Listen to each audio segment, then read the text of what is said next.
Hello, everyone. Welcome. I'm Carolyn Dolby, and I am your Speech Therapy PD podcast host for School of Speech.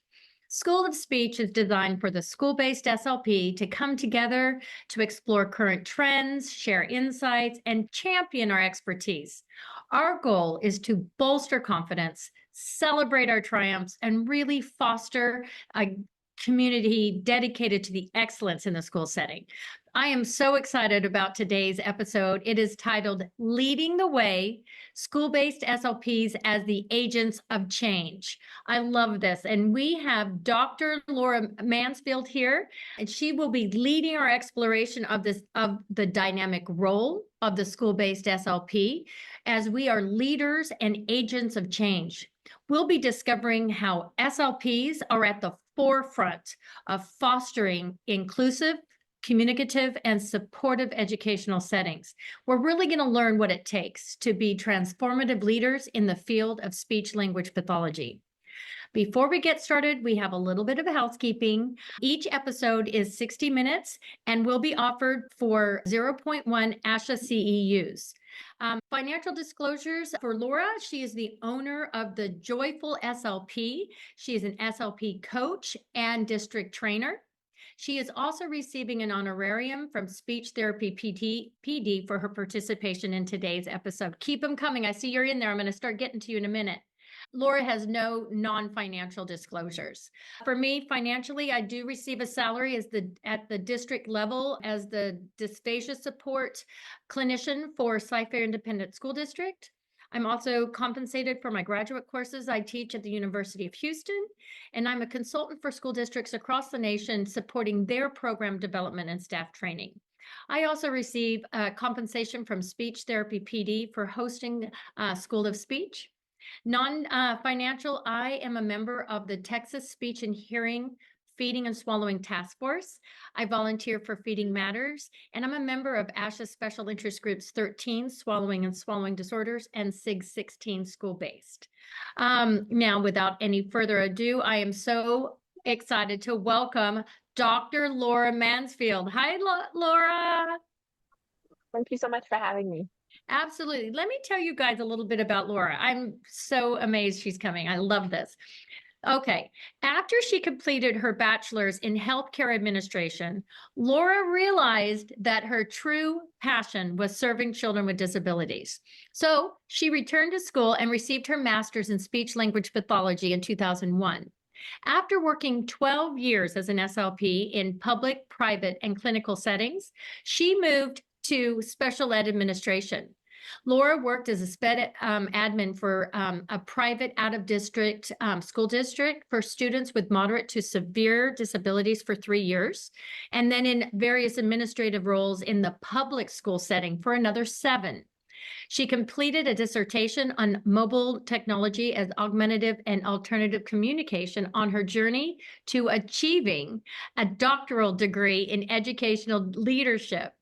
Now, reflecting on her goals, passions, and her career path, and during COVID-19, it really caused her to take a step back, and she came back to her SLP roots. She currently works as an SLP in an elementary school, servicing students grades 1 through 5. She's passionate about her administrative, legal, and leadership experiences to empower SLPs across settings to really see themselves as leaders that they are. So welcome, Laura. We are blessed, so excited. I want to start with a feel good. Let's start with your passion. I love that. And I'm going to take a look in the chat and let's see where, oh, wow, no, we've got lots of people here today. I'm going in. Oh. Joyce, hi, Joyce, 10 years in. She says collabs of frustration. Joanne, 10 years in, paperwork. Jackie, 3 years in. Oh, I like this one. Teachers not getting any idea of RTI.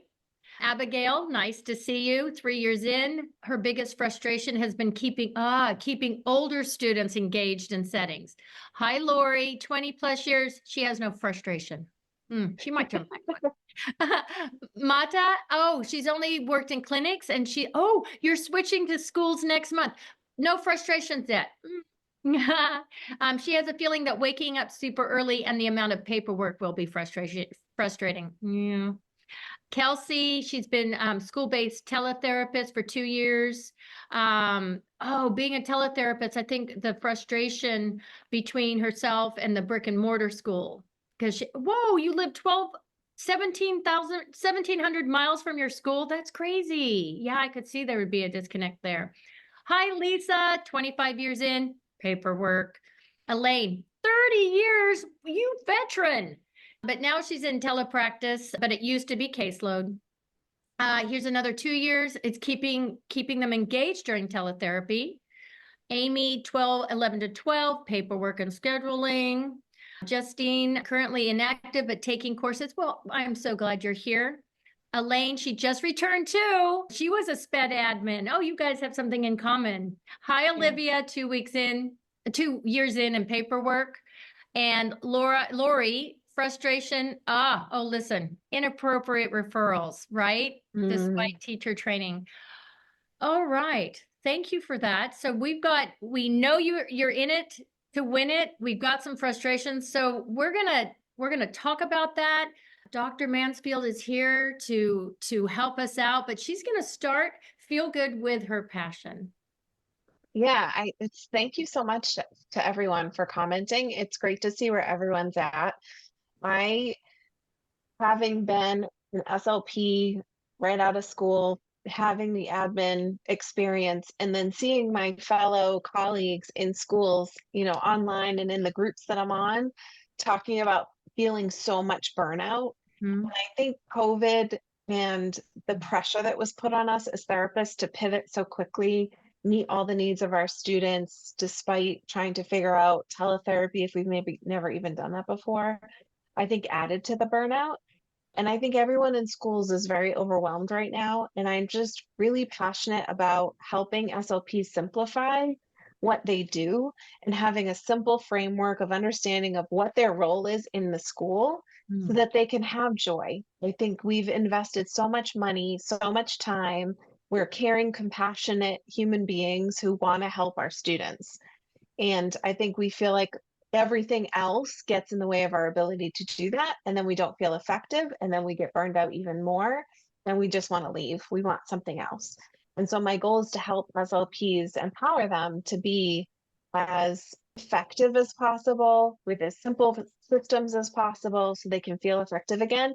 And if they decide to leave the profession, at least they're not leaving because they feel like they just can't do it anymore. That's just a horrible feeling no matter where you're at. Agreed. And you kind of touched on when you said SLPs to know the role in the educational setting. Do you want to get us going talking about the difference between clinical and educational settings? I would love to. I think Yeah. one of the most powerful things that we can kind of wrap our brains around is that we are healthcare professionals in an educational setting. And because of that, we have to really fully understand what that educational model is and our role in the educational setting as a clinician.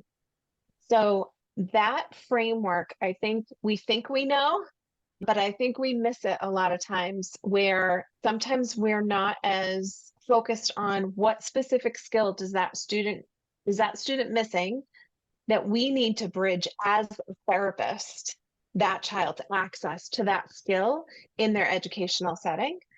And are we the one that needs to provide that service? I think in schools, it's especially hard. Like I remember when I was a young clinician thinking, oh, I should have been an OT. It's so much easier, right? Like the lines are pretty clear for an occupational therapist of what they do and what they don't. But in a school, what's not language? And I felt really confused by that initially. Like, what am I supposed to work on? And what's the special education teacher supposed to do? What's the gen ed teacher's role? What's my role? And I think having been an administrator and having the time that I've had, and now coming back into the role, I have much more clarity on, what is that federal law? What is that framework? And I think sometimes too, as a clinician and someone who wants to do what you're being told to do, you have administrators or other people telling you this is the reg. And I know as an SLP, I didn't really understand my state regs. I didn't really understand the federal law.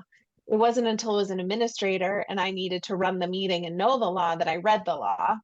So I think like that's one thing that we can do is, clear is kind. I think Brene Brown says that. And I think we have to have clarity for ourselves so that we can also provide that clarity to the staff that we work with, to sometimes our administrators, and the other people at the district. I know it can be hard in schools because you have a special ed administrator and you have a principal, and you sometimes have multiple different levels of teachers that you're working with. And sometimes you're the only one that does what you do. And so that can also be isolating. So having that clarity, I think, is really important. I love it. I think that's important when you're saying know the law. And I think that might be one of those missing pieces that we might have. But more clear is kind. Clear is kind. Clear is kind for us, and clear is kind for our students, our families, and the teachers that we work with. Absolutely. So I think maybe let's clear up our role when we talk about being a related service provider. Yes. Yeah. Related service. That means my service is related to. So if I can't answer the question, what am I doing? How is this service related to? And again, so sometimes we will qualify in isolation. So we just look at the self score. We just look at the TIL score. We just look at, the PPVT and the ABT. We have our standard battery. And we look at that battery and we say, 1.5 standard deviations below. And depending on your state will depend on how the state says yes or no, this child may qualify. But we don't ever do that in schools in isolation from a team. Everything that we do is related through the team. So even though I find a weakness, doesn't necessarily mean that child needs my service. I have to be at a team meeting where I'm having a conversation of what is this child's overall profile, and what is their performance either in the classroom, either with the curriculum or social emotionally, right? So we look at the whole child. It's not just academics, but that can be a part of it. I think it's clear when it's a child with stuttering disorder, articulation, apraxia, like that's what we do. There's nobody else in the school that does that. I think it gets a little bit fuzzier for us sometimes when it's more of the literacy language skills, because all those literacy skills are language-based skills. And so sometimes it can get fuzzy. When I identify a disability or a weakness in a specific area, just because the child has that deficit doesn't necessarily mean I'm the best person on the team to address that deficit. I think that takes close collaboration with my team. We need to hear that we might not be the provider, the right provider. Correct. If that child needs that skill in context and there's a special educator on the team who has the skill set to provide that instruction, then that might be better for that child. And we are also, all states fall under the federal regulation of least restrictive environment. So if I'm taking that student out of context, how am I making what I'm doing related? I should always be thinking about how is what I'm doing related to what they're doing in the classroom. So I'm a big proponent of a 3-1 model, writing monthly minutes, getting in classrooms. I think that's the most efficient way to make sure what I'm doing is related, and to think more flexibly about service. I don't know. I think it's carryover from the medical model that seems like everyone gets a 2 times 30. I think we've done better since, I was an SLP from 2001. So I think back then it was more standard. Everybody kind of got 2 times 30. It wasn't very individualized.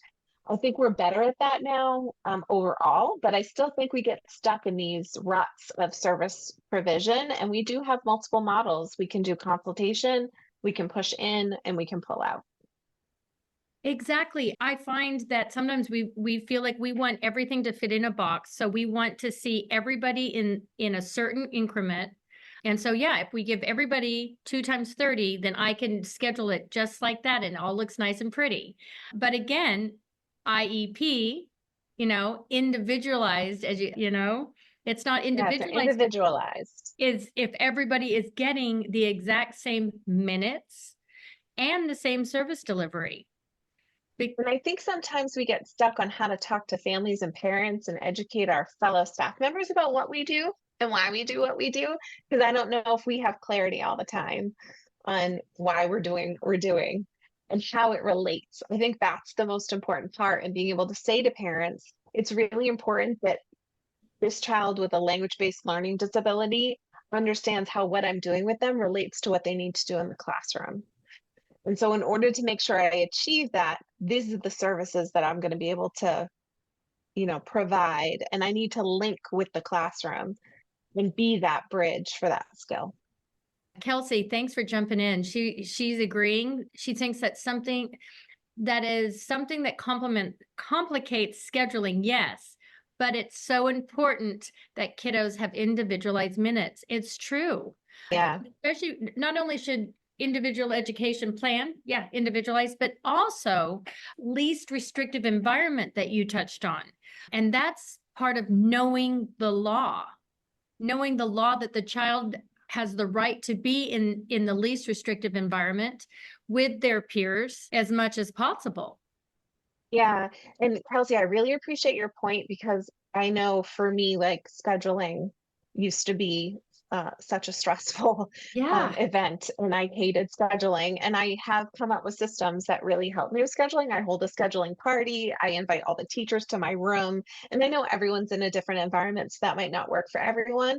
But I do, even though I'm individualizing, I still have a general idea of what's going to work best for that type of disability.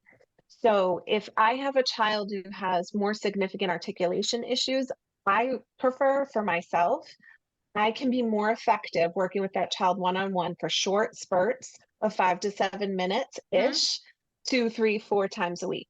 And so I have broken out in my schedule time that I do that. And I have a little kitchen cart that my husband helped me retrofit with wheels. And I pull it around in the hallways, and I have my kids, and I just cycle through my kids real quick. I use an Advocacy. I get 100 trials or more. I use the principles of motor learning for most of my students. And that system of addressing those needs fits within my schedule in a nice way. So even though I am always individualizing, because I'm thinking, does this child have one sound, so I'm doing once a week? Or does this child need 2, 3, or 4 times a week, depending on the intensity and their need? I'm still kind of within the framework. So I have a framework, but I'm individualizing within it. I hope that makes sense. That streamlines my scheduling. Sure. I like the idea that you have a cart on wheels that you take. And I just heard you use an Advocacy. I love that.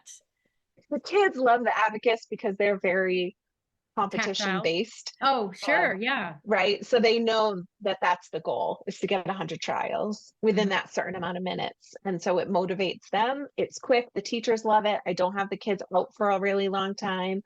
And it allows me, to touch base, even because I'm in the hallway, so I can touch base with teachers easier. This is the sound, this is what they're working on, this is what I'd like you to cue them with in the classroom. So it's been really efficient for me. Right. And effective for the kids. Sorry, I didn't mean to speak over you, but what made me think about it, also it makes you visible in the school. You're not just that's so important in your little hobbit hole. Yeah, when I took over the caseload 3 years ago, there was no push-in minutes, and everything was in the therapy room. And so I shifted my schedule so that I followed a 3-1 model, which most people are familiar with. So in general, for most students, I wrote all my minutes monthly.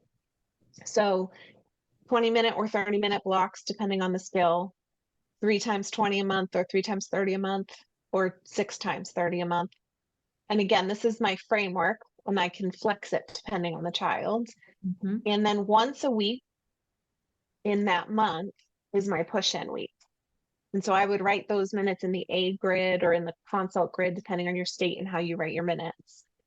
And that would allow me to be in the classroom, which was invaluable to make my services related. I not only got to see the language the teacher was using with the child, or some little strategy that they were using to get the students to respond. I could see what they were expecting.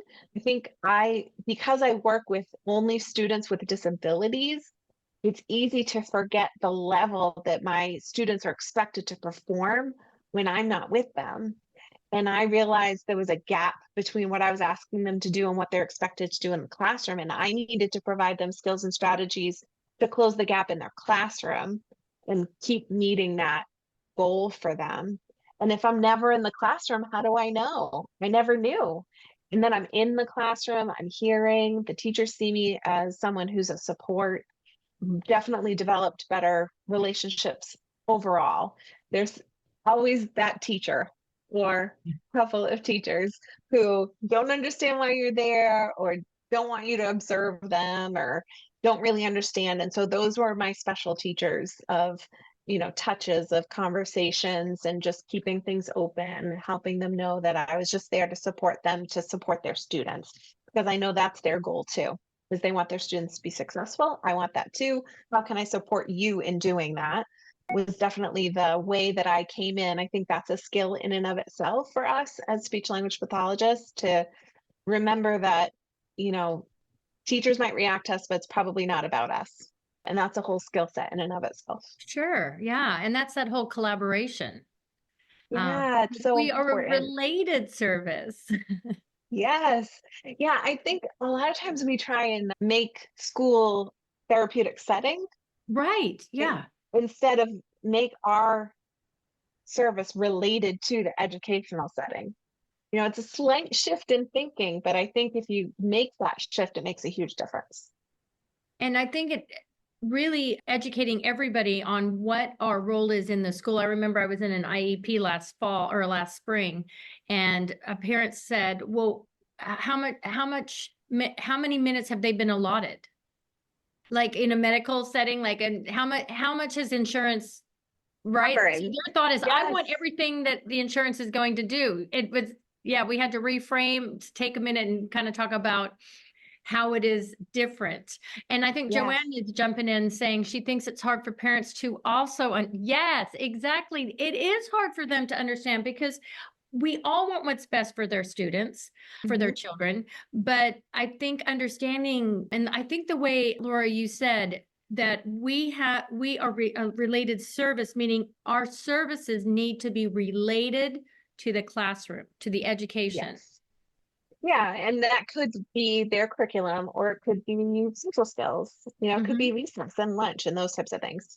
And I agree with you, Joanne. I do think it is important for us to practice and to have a little script that we're comfortable with, so that we can explain when a child qualifies, the goal of our service, why we're providing it, and that the ultimate goal is that they won't need us anymore.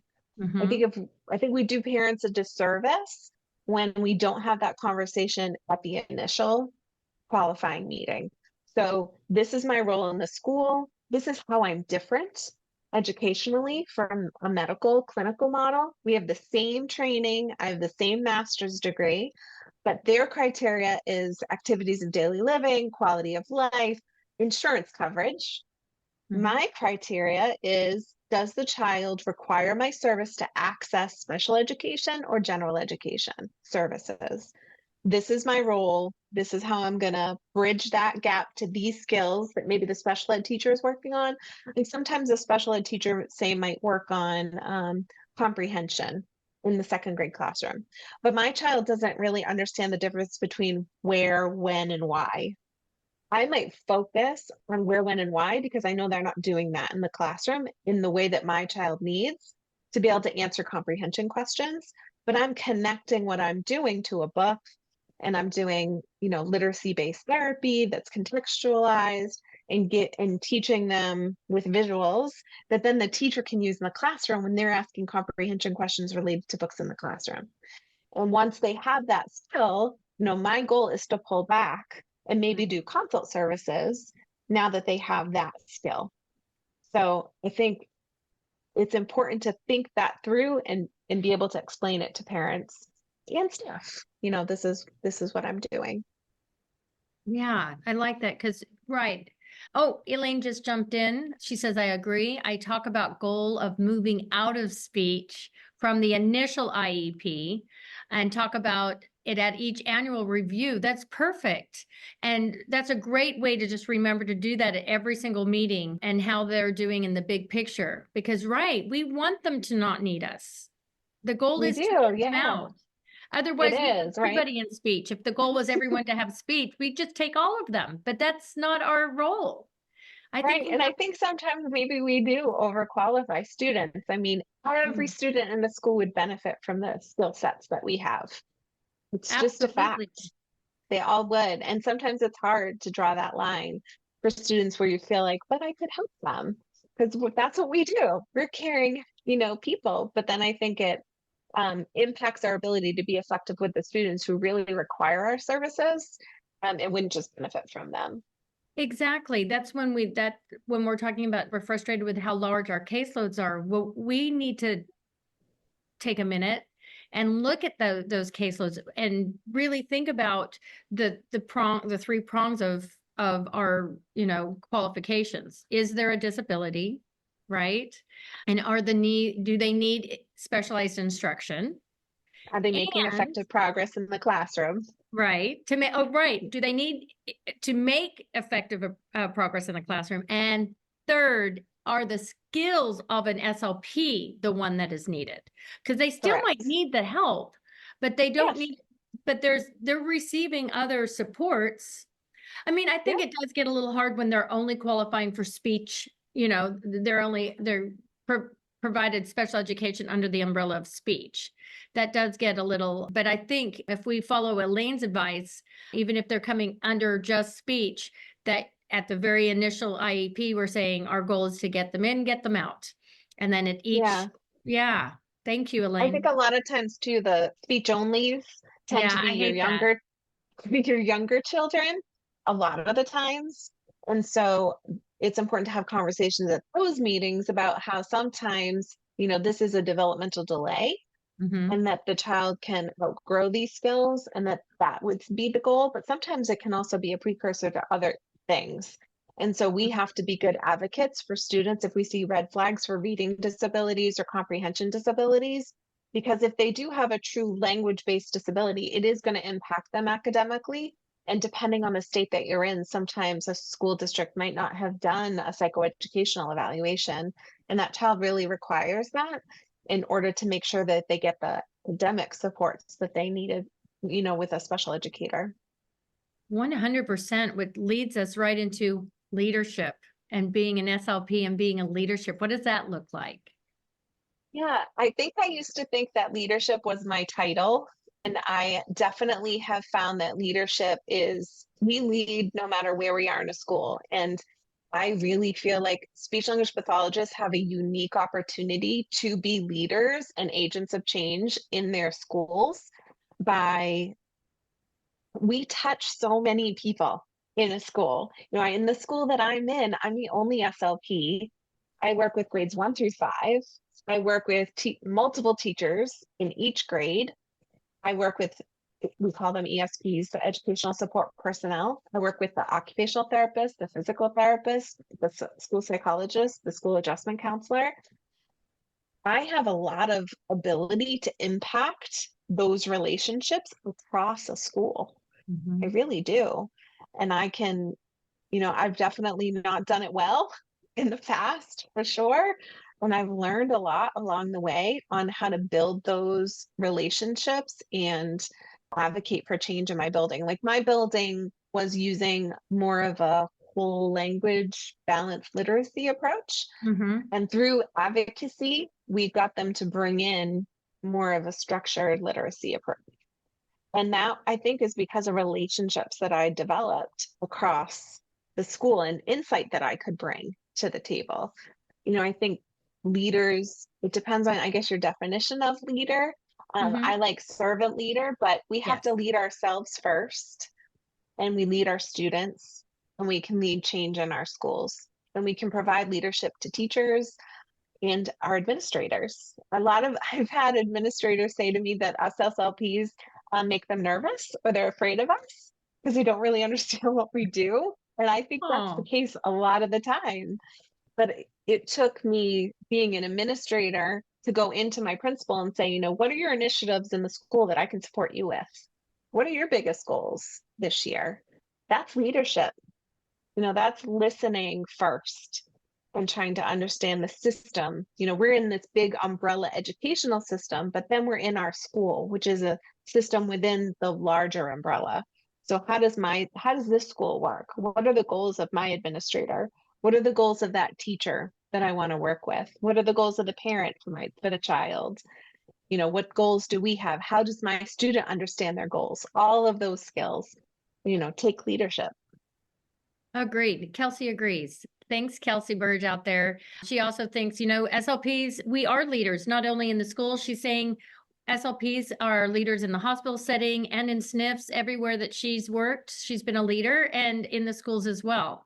And I think that's true. An SLP is full stop an SLP, whether we work in whatever setting we are, and we are the leader. But I love when we're really talking about what we need to do in the educational setting, that yes, we are trained to be leaders, should be trained to be leaders, but I think we're here to get more insight on what's the potential for us to become that leader.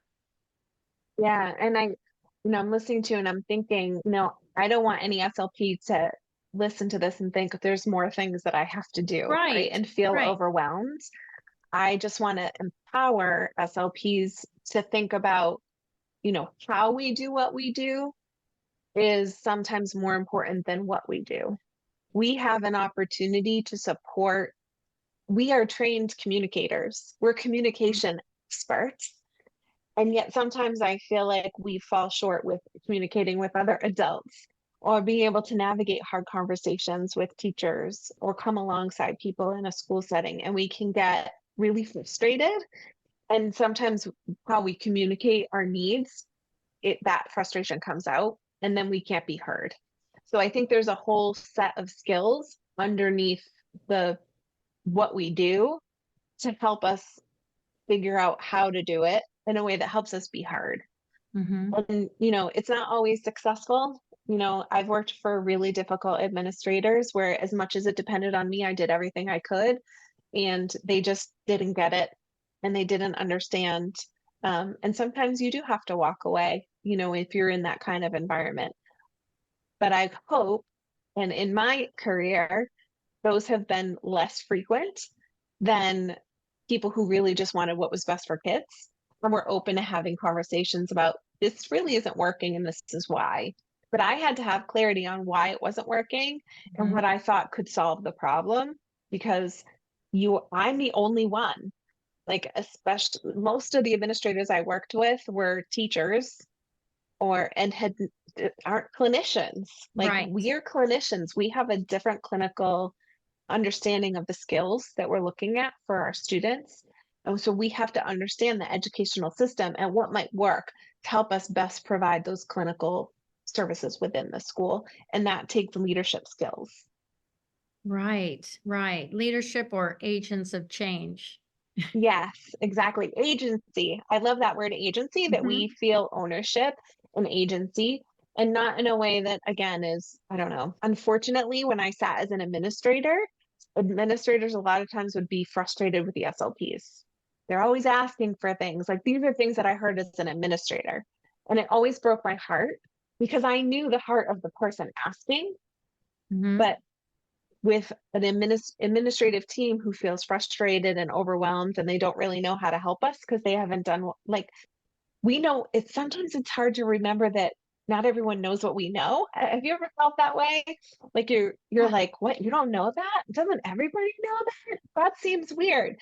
So instead of assuming they know, I just assume they have I assume good intentions, and I assume just a misunderstanding. They just don't understand until I'm proven otherwise. So we have that conversation, and I ask the questions like, why are we doing it that way? Can you help me understand? Can I offer a solution to this problem, and come with that, solution-oriented mindset? Mm-hmm. I love what not taking it personally. When you said, assume they're coming from good intentions. I think that is powerful. If we come from that positive, okay, they're coming from a good intention. So I need to know, I need clarity, because being clear is kind. Yes, exactly. So yeah, I think, like you said, we need to understand what the situation is before we can, so we know how to help and and get what we need understood. Sure. Yeah, and sometimes we can be so frustrated, we could just be like, my caseload's too high, like fix it. As opposed to, this is my perception of what's happening in this setting with these students. And here's a potential solution I have, and this is why I think it works. Mm-hmm. And this is how it meets all of your regulatory requirements, because I've asked the questions. I think that approach, hopefully, can help. And sometimes it's just starting those ongoing conversations and getting those conversations going. It wasn't until I was an administrator that it even occurred to me to look at what every district has a district improvement plan. They have goals of where they're trying to move a district, and schools have those too. And principals spend a lot of time on that. And it never occurred to me to ask. It never occurred to me to ask my teachers, did they understand my role? Was there anything I was doing that was limiting our ability to communicate? So every school year, I send out an email using Google Forms with some basic questions. Is there anything you want me to know? Is there anything I can do better? For new teachers, do you understand the role of an SLP in the classroom? Is there anything I can do to clarify that? Those kinds of questions to really survey the staff that I'm going to work with, so I know kind of where I'm starting from. Like we did today. Where are we starting from? What's our, what are you frustrated about? What's working for you? How long have you been doing this? Just so you understand your audience a little bit better. I think, seeking first to understand before being understood. That's Stephen Covey, 7 Habits of Highly Effective People. I love that book. And I think that piece of seeking first to understand is something that we can do really well, because we're clinicians. We're so good at asking questions and getting to the bottom of things. We're diagnosticians. We're problem solvers. I mean, we solve problems all day long. We, differentiate for our kids. We're flexible. We're creative. We're our best therapy tool, always.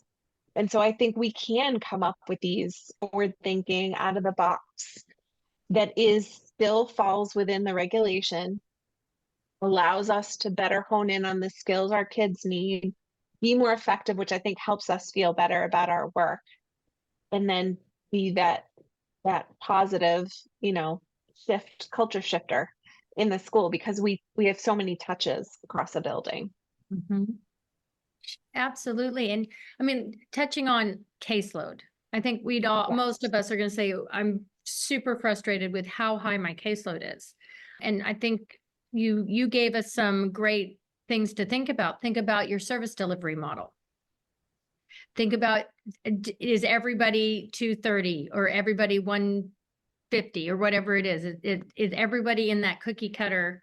That would be exhausting. You couldn't get everybody in, and really looking at the dose and frequency for what not every child needs that same dose and frequency. Yeah. And unfortunately, I mean, we do have a lot of research on more of that speech model for effectiveness, but there is some new research around even things like grammar, where researchers have done more short, 15-minute, twice a week or something, that kind of shorter, targeted. So I'm all for trying things. And I always tell parents, my goal is to meet this goal for your child to make this growth. And if what I'm doing is not working, I'll let you know. We have amendments, like we can change things. And so, building that trusting relationship with your family so that they know too, that if it's not working, we'll change it. I think that's really helpful as well. But, caseload numbers, I think if you are qualifying children in isolation outside of what the teacher is seeing, what they're doing in the classroom, that's a really priority shift that you could make this next school year. Are you serving teachers? Do they fill out something for you? Do you have a sense of what their skill set is in the classroom? And once you get scores, standardized scores, do you have a sense of how that's impacting them in the classroom? Because even if, and this is the federal law, even if they have a disability, if they're still making effective progress in the classroom, they don't qualify. Like, that's the next question. Wait, say that louder for the ones in the back. You can have a disability and still not get IEP services. Just because you have a disability does not mean you qualify. So we have to be able to explain how the disability impacts progress and why they need our service to make effective progress. And it might not always be us. I have identified disabilities and weaknesses, deficits in students. And as a team, we decided the best person to work on that was a special ed teacher. I might have a consult with that special ed teacher, but that doesn't mean they need me to work on that skill. And depending on the skill, would the skill be taking them away from learning it in the classroom in the context that it should be? Often? Yeah. Sorry, but like, how often do we forget that these are real human beings? Yes. Like, these are children who sometimes have such messy schedules. They're bouncing in and out. They're working with multiple different people who are using multiple different supports with all different strategies, and they have a disability. And we wonder why they're not like, and they don't, sometimes the teachers don't go year to year using the same strategy, and then they have to learn a new strategy. But I like to keep that child in the middle of the conversation with parents as well. Like, I understand, that you want your child to have all that more. However, all that more means missing. They might miss math or miss their reading group or miss, whatever it is that's happening in the classroom. And that doesn't allow continuity for your child to learn this curriculum area. And that's important too. So we have to balance those things. We only have so much time. And yes, I want to address the skill, but I honestly can't address that skill in 15 minutes. I can, because that's the thing I'm honing in on. Sometimes I think we also try and do too many broad things. And so when you're trying to do too much, it's hard to fit it all in. So honing in on what's my role, what's my responsibility, what skill am I teaching? I like that. Right, because we could, it might not be caseload, but it might be how many goals do you have for every student? And I think we really need to really think about, we don't need to have 15 goals. The student might have a lot of deficit. Absolutely. I'm not saying that they might not have weaknesses, but looking at what is the biggest impact your service would be relating to what they need in the classroom. Yes, and which ones are most important to measure. Because just because it's not on the IEP doesn't mean we can't work on it. Sure. Right? We work on skills all the time that we're not measuring. But what are we going to measure to show the progress in that deficit area? And writing, because sometimes I've gotten IEPs in where it's like one objective, but there's actually 4 objectives in the one objectives. Like, they're working on plurals plus irregulars plus, I don't know, ing endings plus, and it's all in one objective. I'm like, oh my goodness. Like, I take data on these, that's like 4 different goals for me. So yeah, which one am I going to measure to show the progress that the student needs to have the access to the whatever that curriculum based or social emotional skill is? So I think what I'm hearing, and I love this, is that when you are deciding on the goals, and this ties into getting the buy-in from the parents of understanding, your time, and the reason why you're doing this time is you're choosing these goals that are going to have the biggest impact. And those are the goals you're going to measure, but and being able to say to the parent, because we're working on this goal, all these other objectives will come into play. We're just not, they all support this main goal that we're working on. Yeah. Especially in the schools because you write them for a year. Yes. I'm thinking about where do I want to get them in the year. But there's like steps along the way, Mm-hmm. always. Yeah. Yeah. Yeah. All right. Where do we go next? But how do we advocate? How do we get to become agents of change? Oh, that's such a big I question. know And that it's was a big so ask. hard. It's so hard because everyone's in their own setting with their own unique players, right? Yeah. Unique systems, unique, I'm not sure where everyone is across the country, but every state has a little bit of a nuance difference sometimes. But I think one of the first things we can do is be really honest with ourselves. Like, where am I? Where am I on my own clarity of what my role is in the school? Where am I with my relationships with the people that I work with? Where am I with my administrators and in my relationships with them? Do I feel like I am a clinician working well within an educational framework, or am I trying to make that framework clinical? I think all those things are places that we can just kind of reflect without judgment, please. I Yeah. think we need to be really gentle with ourselves. There's no judgment here. It's just allowing ourselves to ask the questions and hold the answer and be okay with wherever the answer is, knowing that we will figure it out because we always do. That's what we do. We're clinicians or SLPs. We always figure it out. So I think, good, non-judgmental, curious, just being curious, not judgmental. That's Ted Lasso, one of my favorite. Oh, yeah. Um, Love Ted Lasso. that's like my favorite line from the whole show. Be curious, not judgmental. I have to tell myself that a lot, all the time, because I could be hard on myself. How well do I know the law?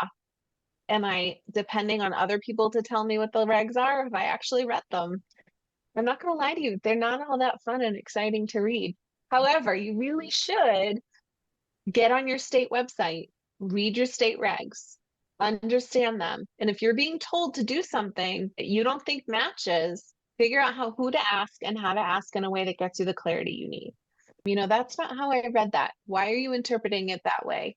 And again, not in a like gotcha kind of way, but I just really want to understand because when I read this, this is how I'm interpreting it. And I think that this is within the law. Or sometimes there's case law that administrators know, or there was a hearing in their district. And so they changed a policy that doesn't seem to quite line up with the law.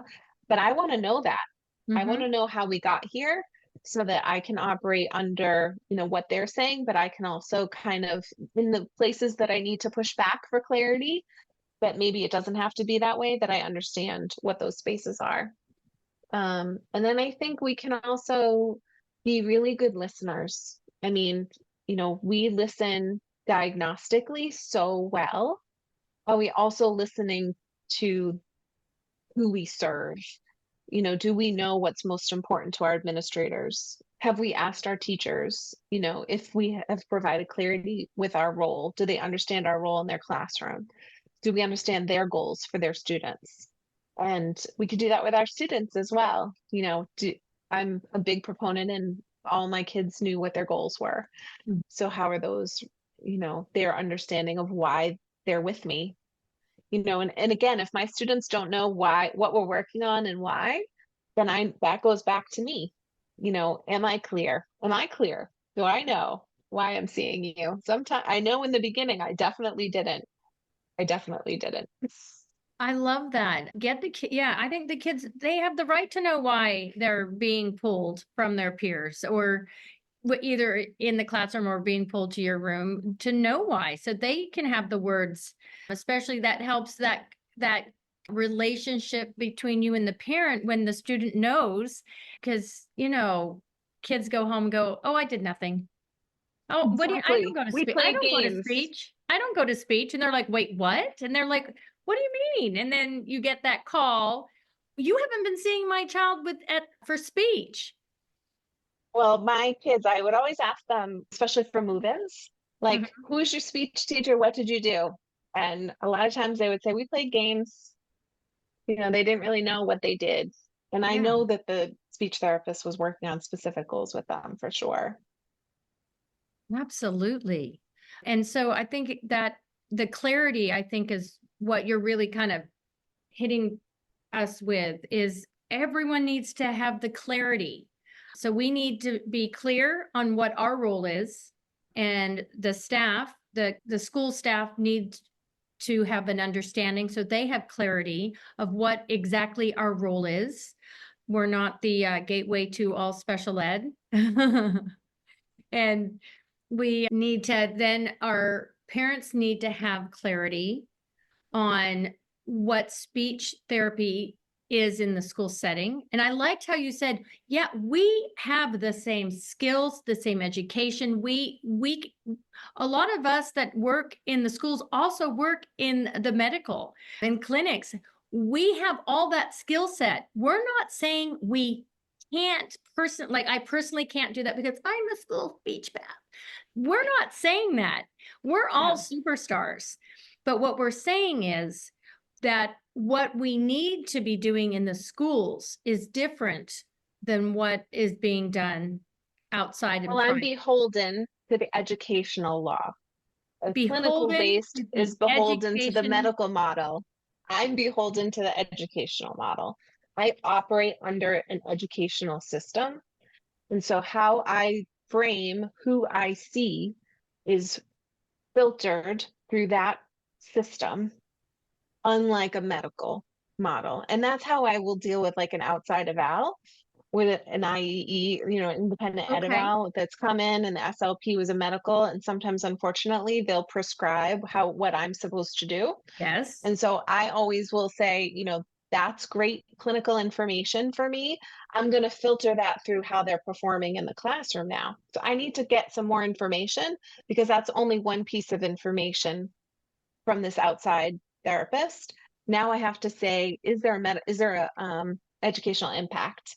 Is it impacting their progress in the classroom? I need to collect some data for that, and then we can have a conversation. And Carolyn, I just realized that my plug is broken and my computer is dying.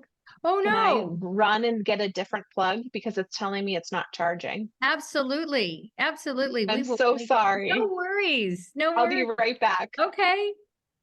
I think what I just heard her say and makes me think about dynamic assessment, and what is really special about being a speech path in the school setting is that we get to see them in other settings besides just in the clinic, that one hour only, and having that clarity with the parent that our testing is different. What they saw in the clinic is very different than what we can see in the classroom.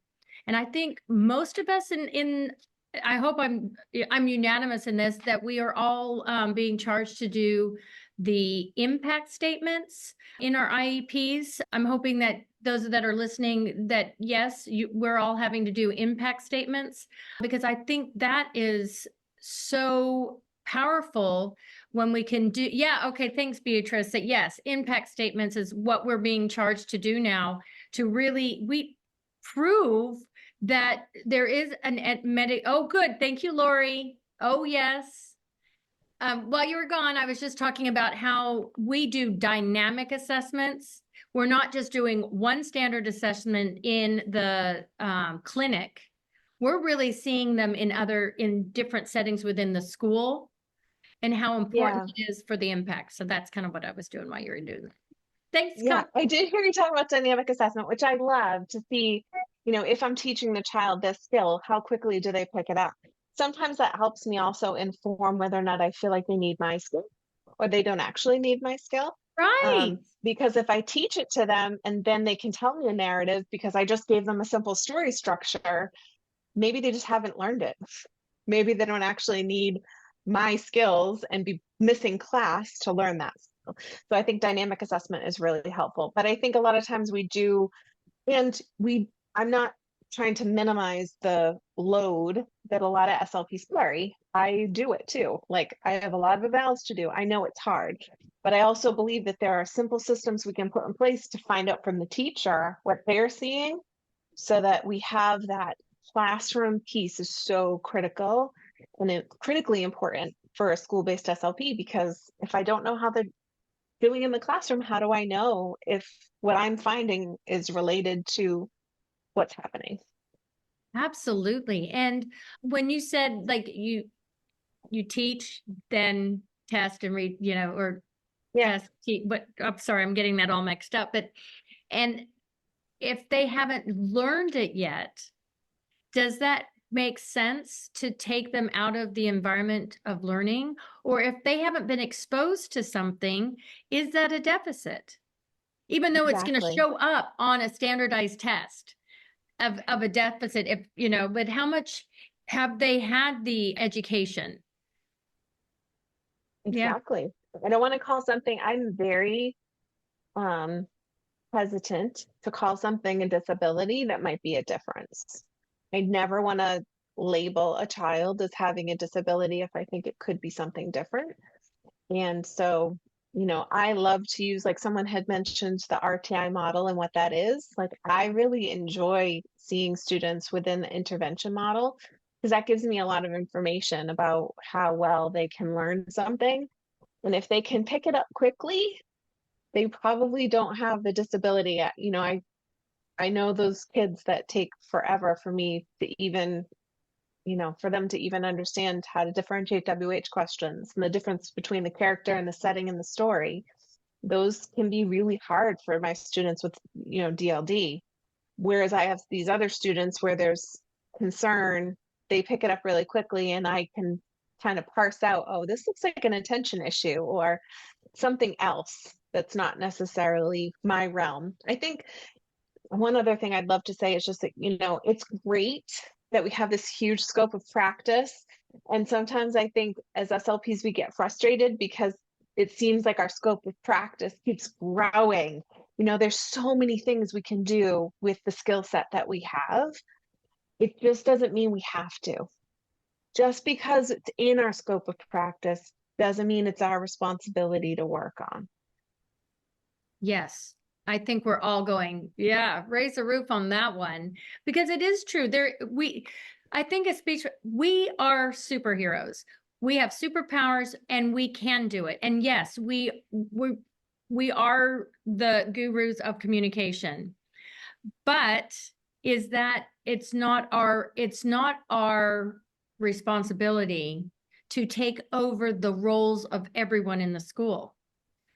Yes. Even though we could do it better.